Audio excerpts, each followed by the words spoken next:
في غرب طيبة القديمة وعلى أرض الأقصر الحالية يتربع الرمسيوم، معبد الملك رمسيس الثاني، كشاهد على قوة العمارة المصرية وعظمتها. واجهة المعبد الضخمة، وإن تهدمت أجزاء منها، ما زالت تحتفظ بجلالها. هنا كانت ترتفع واحدة من أضخم التماثيل الحجرية المعروفة في التاريخ. هذا ما تبقى من التمثال العملاق الذي بلغ طوله أكثر من 17 متراً، وقد سقط بمرور الزمن، لكنه لا يزال يخبرنا عن عبقرية النحت والدقة الهندسية. على جدران هذا المعبد خلدت معارك وأحداث كبرى، منها معركة قادش، في تصوير يظهر الجانب السياسي والعسكري في زمن رمسيس الثاني.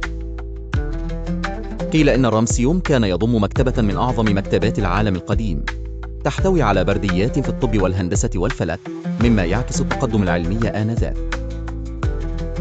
وعند سكون الليل يطل المعبد تحت ضوء القمر كقصيدة من الحجر، تحاكي صمت الزمان وتخبرنا عن حضارة ما زالت تنبض في أطلالها.